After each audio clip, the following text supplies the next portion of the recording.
Welcome to the 38th annual Ferriby 10, and this year we're greeted with a very heavy wind, and David Bond, one of our co-commentators, has a suggestion about the wind.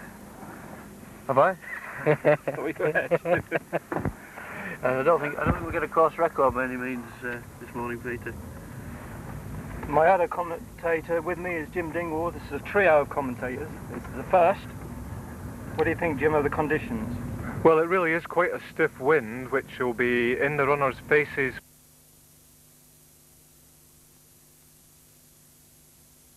Start to the race and slow overall time. These headwinds early on also tend to change the nature of the race, and it's likely that no one will be willing to push it from the front, and we'll probably see quite a big bunch together and various bunches down through the field as people try to get as much shelter as available. It increases the options of the likely winner as well, doesn't it? Well, it does mean that someone with a big finish who can run the last mile down Boothbury Road fast could perhaps spring a surprise, yes. The pace is unlikely to be too ambitious early on.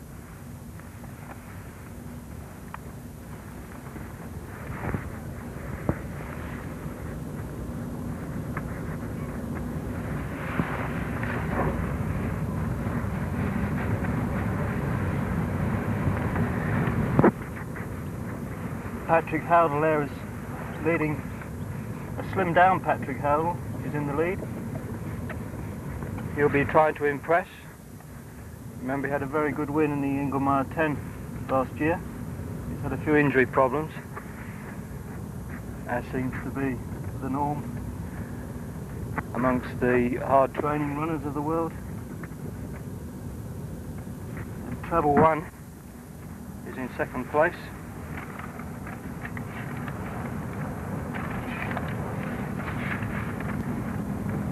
Jeff Hornby of Spembra. As Jim says, these are not likely to be anything dramatic at the moment, especially when they turn the next corner into the stiff headwind.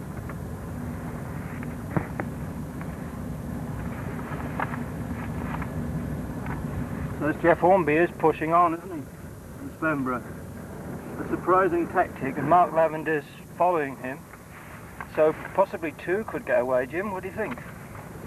I think it's pretty unlikely, actually. I would anticipate, in fact, here we see Pat Howdle trying to close the gap, and I think the chances are the two guys in the lead will come back again.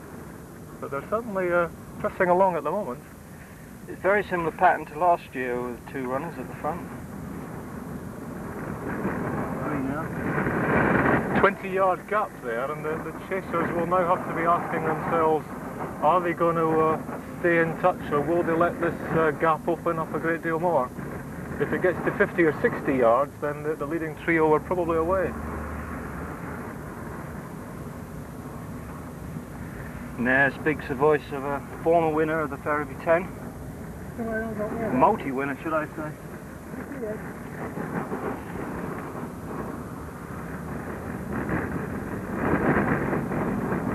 Pat Howdle seems to have given up the chase again, so it's evident that these leading two are really pressing on.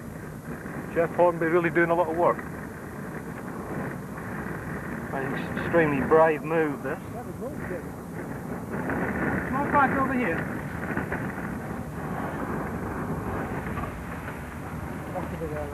All right. Yeah. About 2 minutes straight.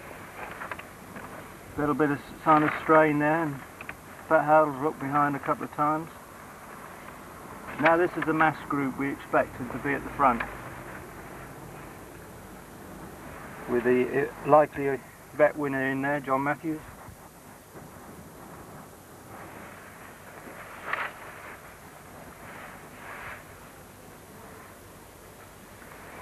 Mark Ding there, City of Hull.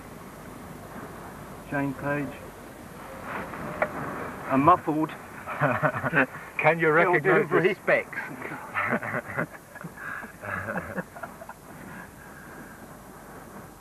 It's really not too cold today, it's just the wind that's the problem.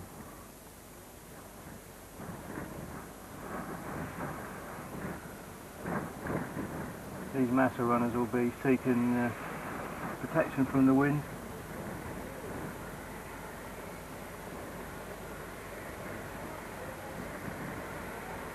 Of course, this is the first race of the year, first major road race, and a lot of runners will be using this as some kind of preparation towards the London Marathon. Another 10 next month, and the 20 mile at East Hull in March. And of course, Peter, we've got a new race, I think, haven't we, to replace the third marathon that Hull University organised. I think there's talk of a 10k instead. Well, a 10k would, not another 10 mile anyway, a 10k would probably sort of suit the menu a bit better, wouldn't it? Yeah, I believe that 10k's on in early March, so it will take the traditional day to the 1/3 marathon. Should be a good addition to the fixture list. Speed Deering just goes through.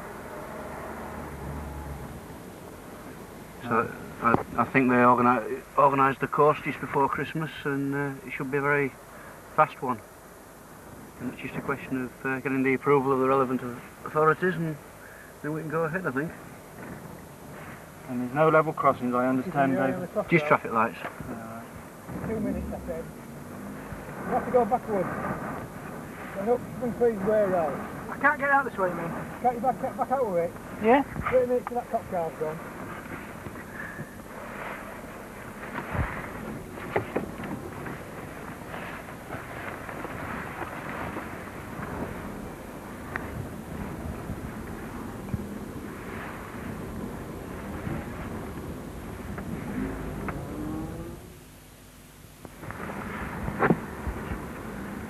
The lead car just come through, signalling that the front runners will be coming into view. Still Hornby and Lavender. And they're quite a long way clear. Now, we think the winner's going to come from these two runners, with the possibility that one of the runners may drop a long way down the field in the latter stages. But Mark Lavender's in the perfect position to repeat his win of last year. Yeah, these two have now got 100 metres, so it's pretty likely they're going to stay clear. Big pack following. Mike Batley of Wakefields up there at the front of it, but there's about 15 or 20 runners in that chasing pack. Pat Howdle now looks as if he's struggling even to stick with that pack. He's right at the back of it. As I said, he has had injury problems again. But this is amazing, isn't it, with road races, that the positions are sorted out so early on. I mean, the nature of this race was settled after half a mile, possibly, as far as the winner goes. I don't know what is that your experience, Jim? It depends, of course, on the class of the runners, and it looks here as if two guys are quite significantly better than the rest of the field. And there may be one or two people back in that chasing pack who've got a little bit under the bonnet and may be able to do something down Tranby Lane at 6-7 miles. But at the moment it looks like there's two class guys, and with one of these, Hornby, willing to push it into the wind, a little bit surprising perhaps, they're getting away, and it's almost inevitable that one of these two is going to win it now. Yeah, the other changes are going to be merely cosmetic in the following positions. Yeah, the chasing pack may be hoping that these two are biting off a bit more than they can chew, and they're both going to die badly. But with a gap of, it's now 140, 150 metres after 2.5 miles, that's pretty unlikely. It will be ironic if both should die. You can see the tacking across the road here. The old Dodge Hornby thinks he's done quite enough leading. Wants Lavender to get to the front. Lavender's not interested. And of course, Hornby knows that if he slows down now to really encourage Lavender to come by, then the chasing pack are going to start to close. So he's in an awkward situation now. No, Hornby's still going like a train, isn't he? He's still working hard. He's on the right lines, Peter. Ho, ho, ho. Have they got a platform for success? I think he's built it already. We've seen the signals anyway. That destroys our expert commentary.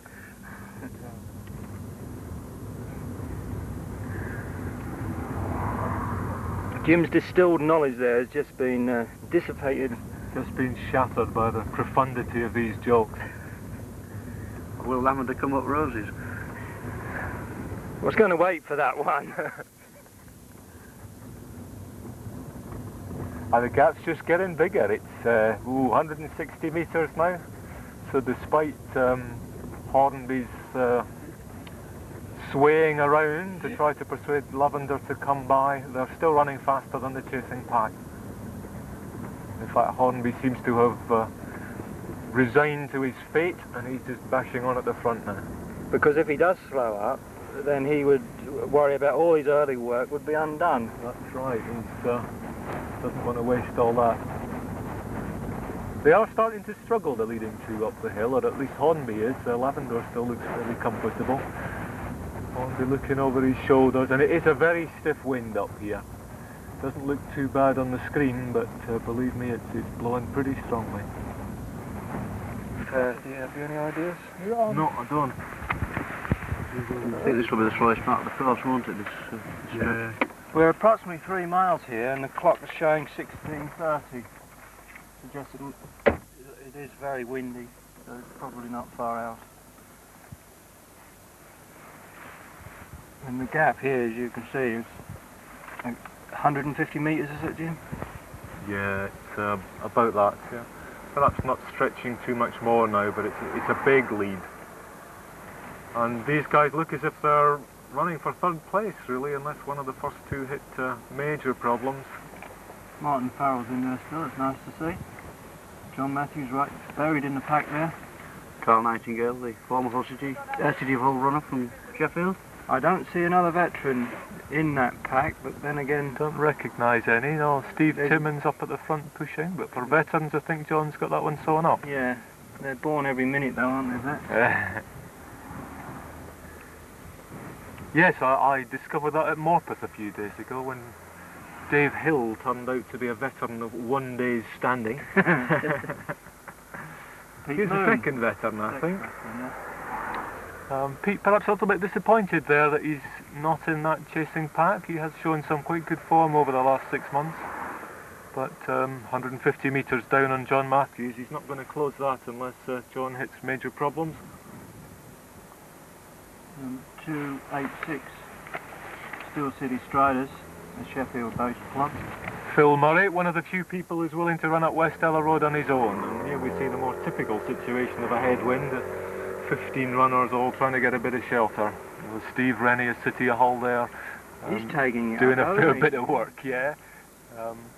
Steve perhaps has the ability to be a little bit further ahead than he is, so it's not surprising if he's feeling fairly frisky. But you see his problem there. If he accelerates, he's going to be completely on his own. He's got no shelter at all for 200 or 300 metres in front of him. So, really, Steve, I think, should have worked a bit harder earlier on to stay with some of the faster guys. That is a problem in these conditions, isn't it? If you don't make the move at the right time. That's right. Once you're adrift, it's very hard to close gaps. Now You've got to do it all. Phil Dewberry, the muffled. Saddam Hussein, isn't it? Man in the iron mask. Phil's just joined the IRA. We still recognise him though. Unmistakable style, or is it unmistakable sunglasses? Pete Chapman and Rob Robinson, Steel City Full vets. Yes. Vets?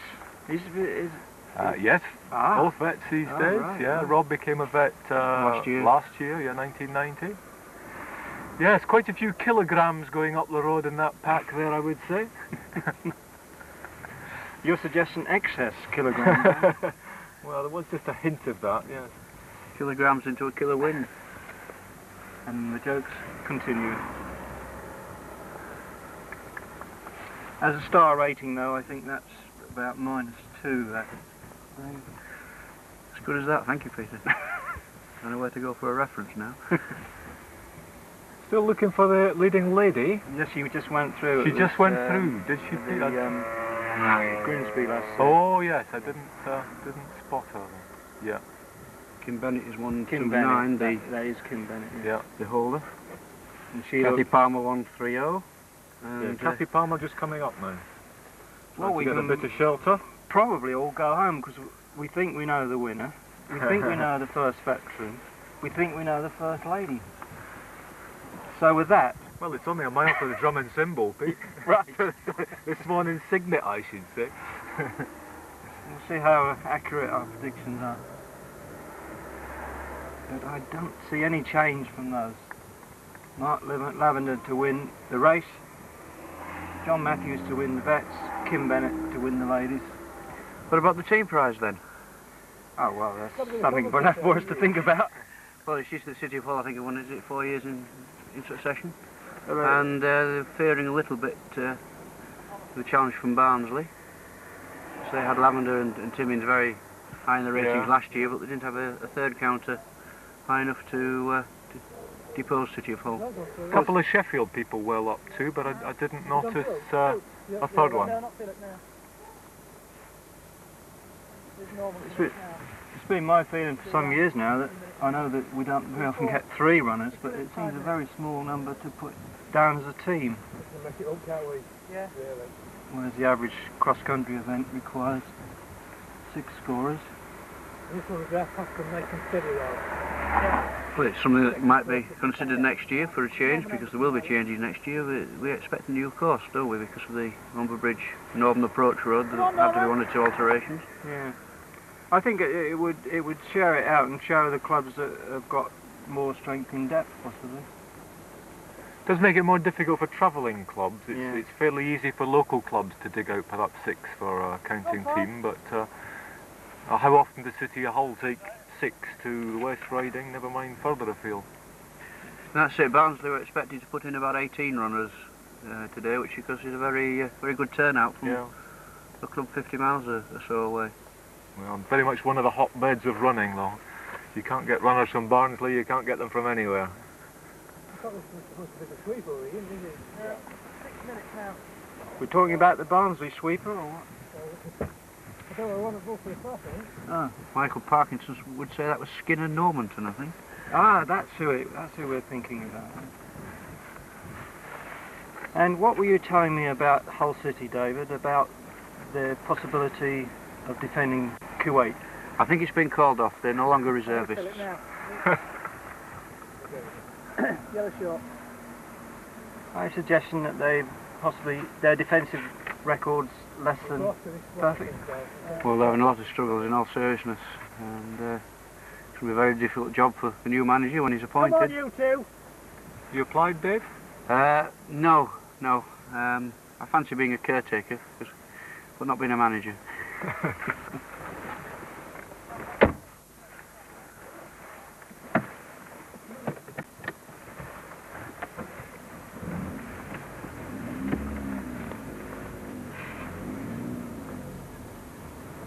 What about the size of the field, Dave? Is that up on last year? We think it is. I think it's round about the 400 mark. Probably just a few less. There's quite a few registering this morning. I have heard it said that it is the best for a number of years, I think, now. And it still felt it wasn't publicised enough in the local area. That seems to be, amongst non-club runners. Because it's the first time it's been open for... Unattached, isn't it? For unattached for a good number of years. Yeah, it's good to see that unattached runners can run in the race, and I think now we've reached the stage where there's no danger of 2,000 or 3,000 unattached runners applying to enter the Ferriby 10. It's nice that those unattached runners who are in the sport can have a run, and hopefully some of them might consider joining one of the excellent local clubs. Yeah, and then they might find out more about races. It is difficult to find out what's going on if you're not a member of a club. And of course the Ferriby 10 got itself a name as being a bit elitist amongst non-club runners, didn't it, before that? No. Yeah. That's because you won it, Jim, I think. I'm on a blind corner. But of course Brendan Foster does hold the course record, doesn't he? So. Yeah, quite a super course record, which is certainly not going to be under any sort of threat today. Well, it never will it, Jim? Because this course will never be used again, although I did say that last year. Yeah. But we're now coming up to the spot where I think there is a minor alteration for the new road, which is the only change in effect from last year. Well, I think we're going straight through as per last year, Dave. They'll be on a different road surface, but exactly the same part of land. It's over a bridge this year, whereas it was solid ground last year. But it should be the same course. Just a slight change, isn't it? Not the quite different course that was anticipated a year ago because of the road. I think we'll find by next January that quite it'll need to be radically different changes, and I think that City Hall officials have been in the last year looking into the prospect of what would be the best alternative, and so they were well ahead with those plans to meet them when they arrived. That's right. We did anticipate there would have to be a changed course this year, but because the roundabout on Tranby Lane hasn't yet been completed, we can still run down Tranby Lane.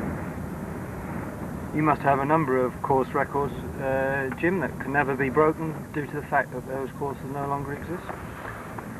Is that just because you're a vet, Jim, or is it actually a compliment? It's a reflection of the changes in the British road systems, I suppose. So. Yes, I still hold a few course records up in Scotland, some of which the races are still held, but yeah, a number of races have either gone defunct or changed the route. Do you have the ear of a lot of county surveyors on this point to change routes for you? No, I'm happy. It's nice when courses can stay the same for a long time, really, and you can look back and see what people were doing 20, 30, 40 years ago, as is possible in some situations.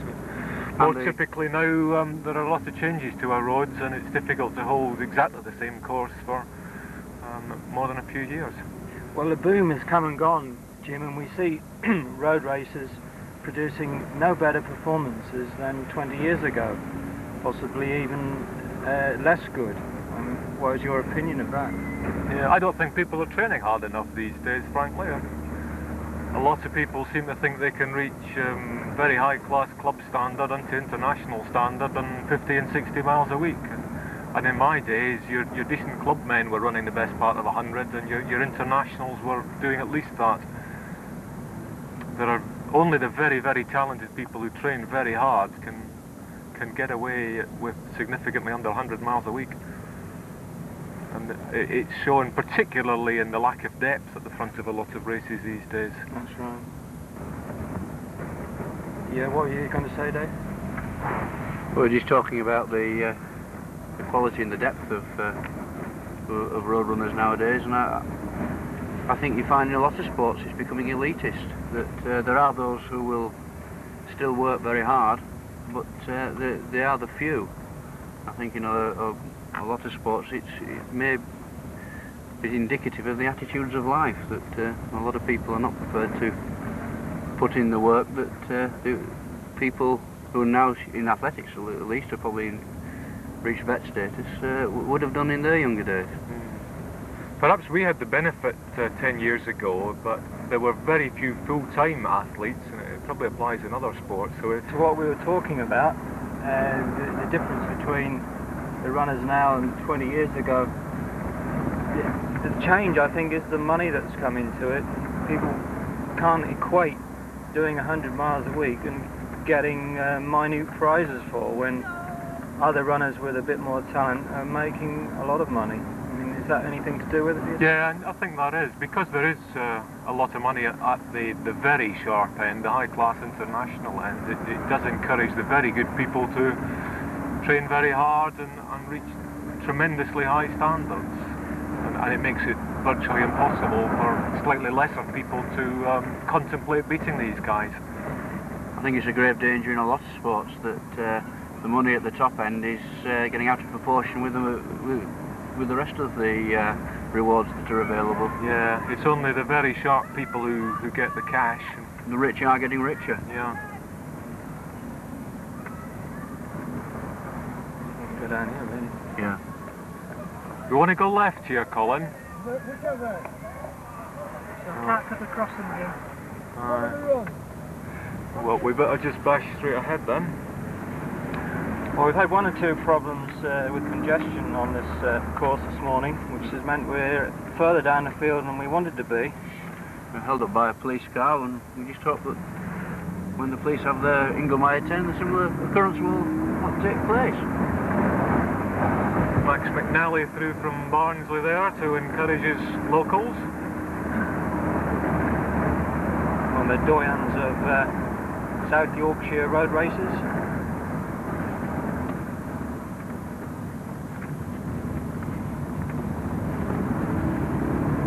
One of these people who work selflessly for the benefit of the sport. That was Kathy Palmer, still in second place I think in the women's race. And it's very windy up on the top here. There's Kim Bennett. Kim Bennett leading in the women. First one home last year, still leading. So we'll start having a look at the team race soon.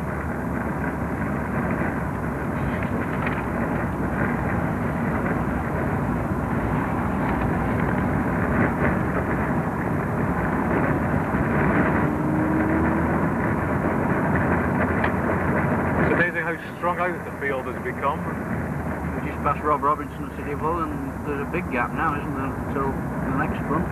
Yeah.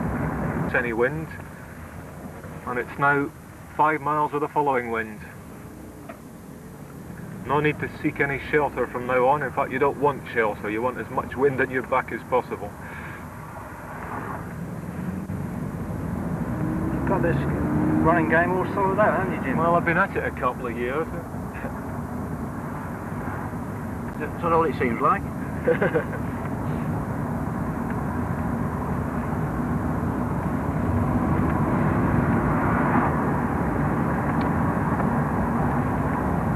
Now we're getting in towards the leaders now. I guess these are in the perhaps 20 to 30 region.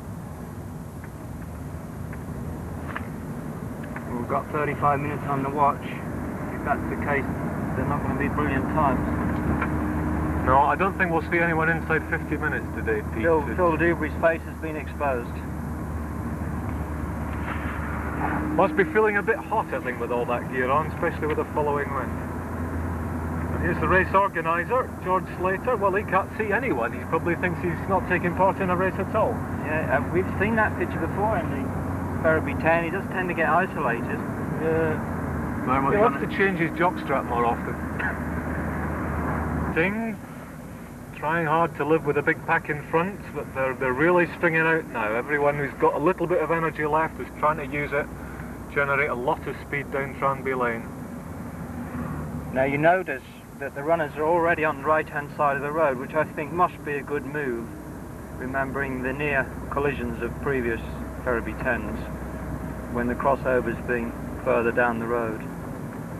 Yeah, they can face the oncoming traffic for the next half mile and then take the right-hander. Pete Moon has moved up quite a bit. He's in amongst a pack that he was quite a long way down on before. Richard Paver's struggling to stay with it. And Jack Cook there, just in front of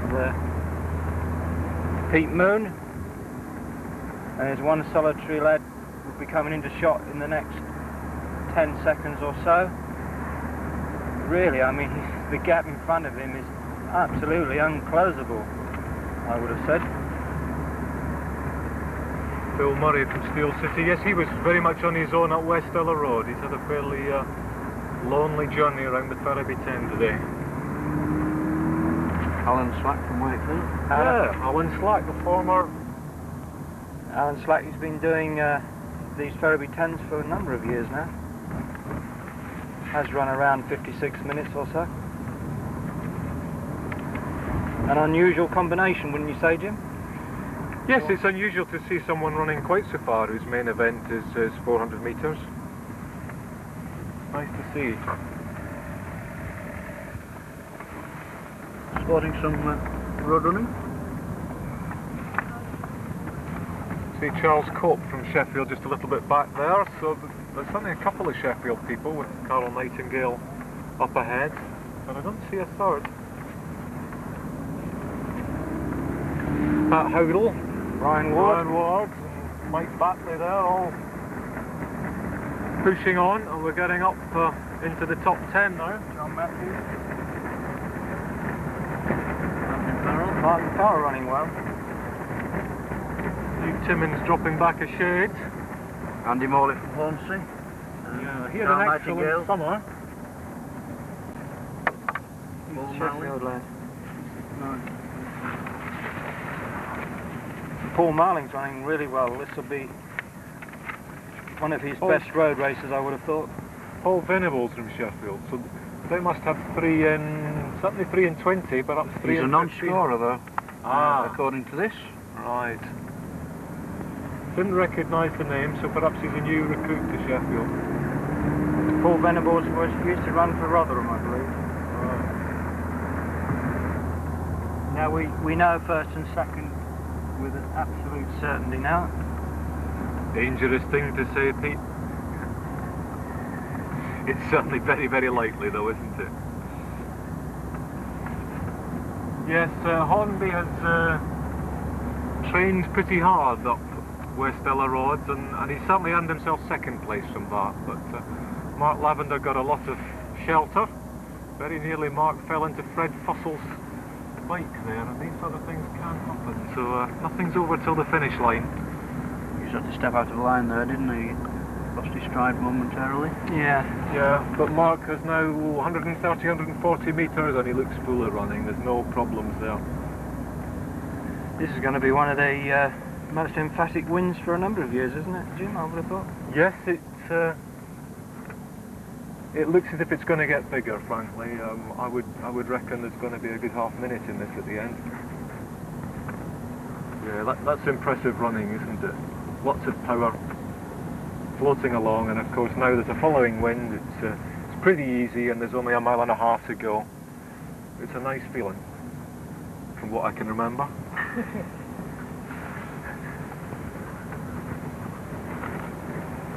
Right, Jim suggests it's going to be a winning time of 50:30. And may I say, I've had absolutely no check marks on the way around the course, so that's just based on how well Mark's running and the weather conditions today.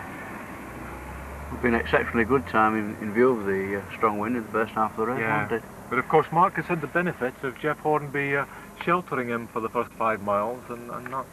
Still that's going like help. a locomotive, by the way. Whoa. But I think Lavender's got the scent of victory.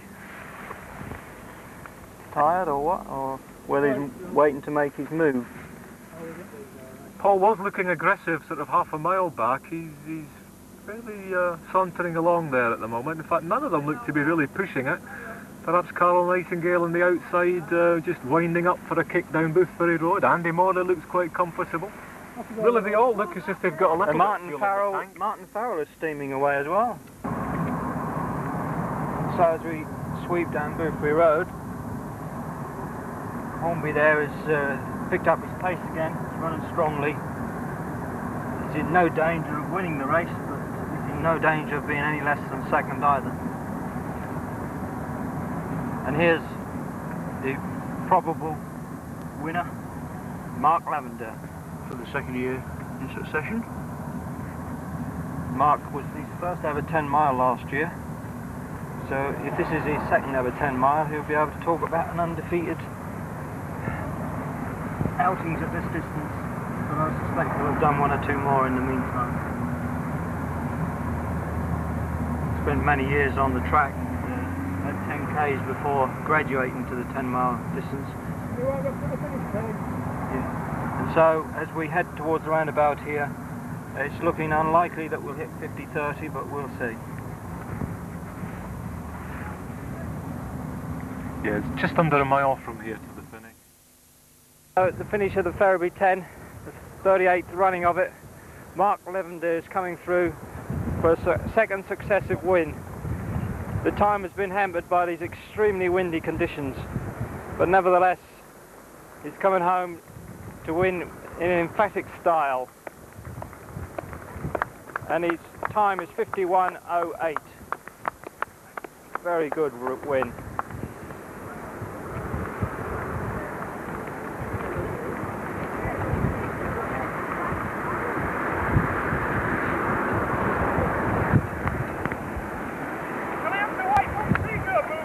Yeah.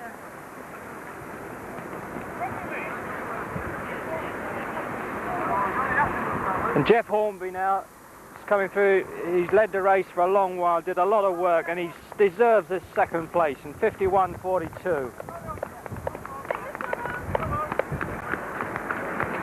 Mark for an interview. Yeah. Oh, he's gone already. Can you just commentate for a second, I'll get Mark. Now the race for third place. It looks like Venables. Yeah, Venables is Manu Marling's only a few He's yards. just ahead of Paul Marling and Andy Morley. So Paul Marling looks as though he's going to be the first local runner home, and he's putting in a tremendous last few strides, but he's not going to make it. Venables takes third place, moved from Rotherham to Sheffield recently. Paul Marling is first City of Hull runner home in fourth place, and here's Andy Morley coming in fifth for Hornsey Harriers, followed by a former City of Hull runner, and now with Sheffield, Carl Nightingale. He takes sixth place.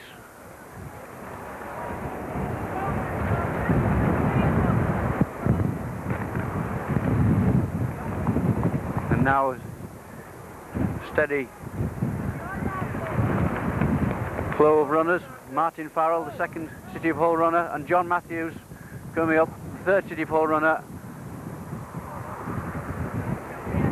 He will take the Veterans Prize. Had some great runs since he become a vet, John Matthews. So he got a bit of a stitch here, but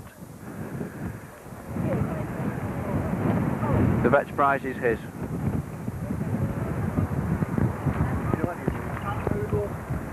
Pat Howdle coming up. He was in the first three early on. Mike Backley. And then it's Brian Ward, City of Hull. So I think City of Hull have certainly taken the team prize. They've retained it. There was a bit of a threat from Barnsley. Although Mark Lavender from Barnsley's won the race for the second successive year, so City of Hull will have retained the the team prize. Hey, you're going to take him a bit further on. Yeah. Hey. Yeah. Right. Couple of quick words with this year's winner again, Mark. Well done. Yes, Mark thank you. Lavender. It's very hard going, very strong wind. Yeah.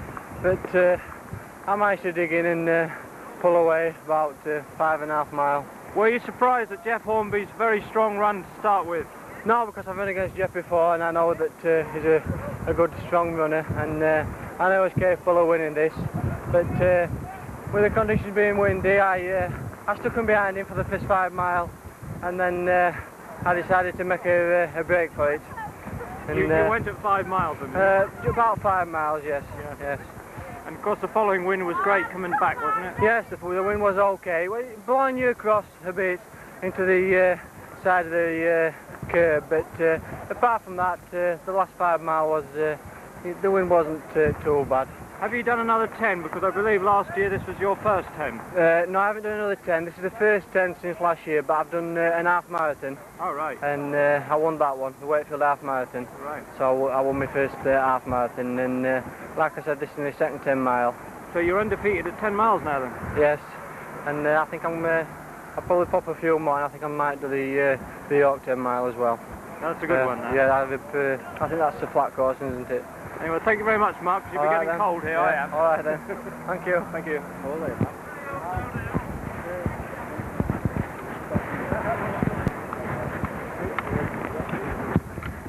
Pete Moon just finishes.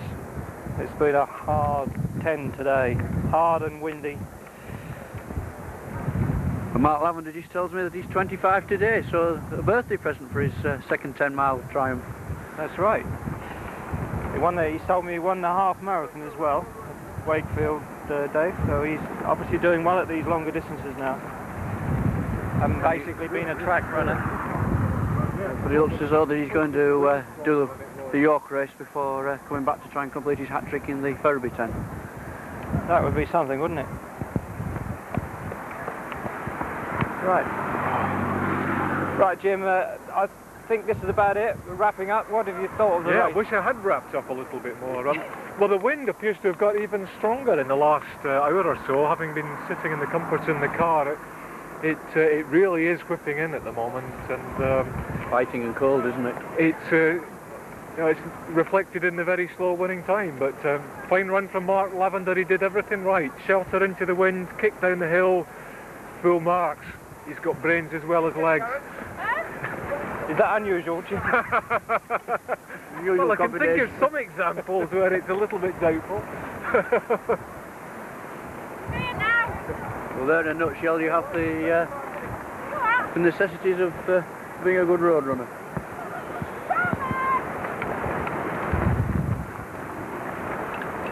Well, I don't know about you kids, but I'm going to go training. Yeah. It's warmer than commentating. Yeah, right. So this is the Ferriby 10. Winner Mark Lavender, second Jeff Hornby. Third was Venables from Paul Sheffield. Venables of Sheffield, a late entry. Paul Marling was fourth, I believe. Yes, and then Andy Morley from Hornsea, Carl Nightingale from Sheffield, and John Matthews, the first veteran. First veteran. From City of Hull. Right, thank you very much, gentlemen.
Well done, Pete.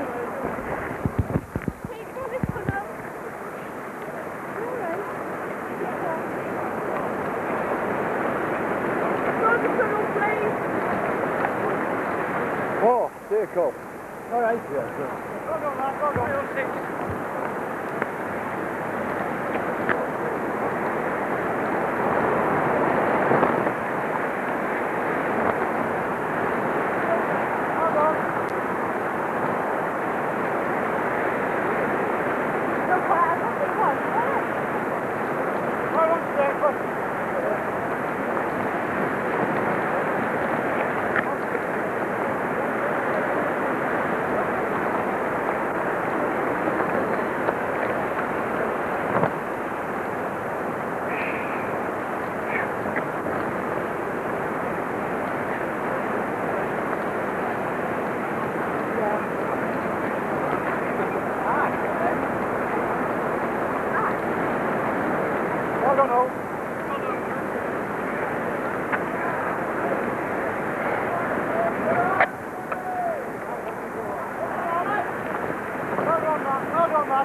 Oh, yes.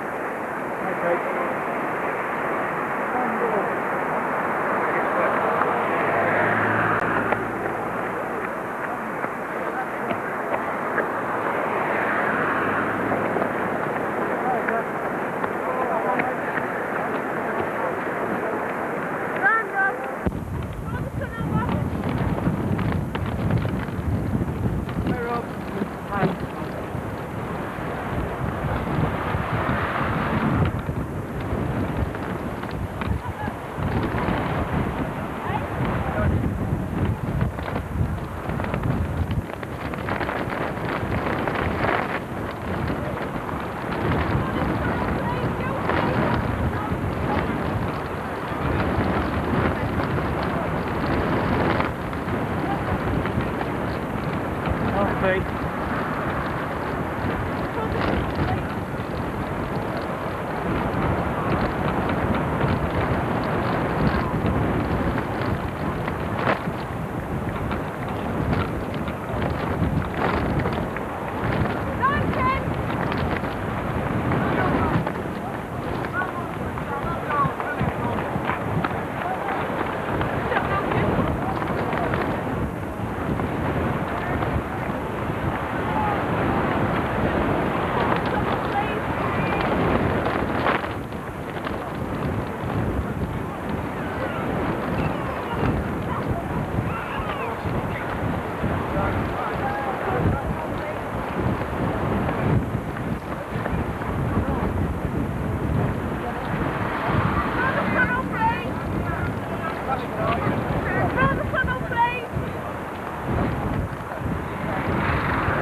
stone it was, certainly.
joined in. No, why did they finish in there?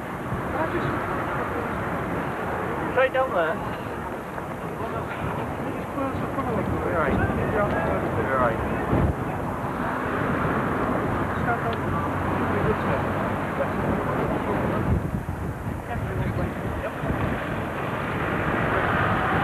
Straight down there.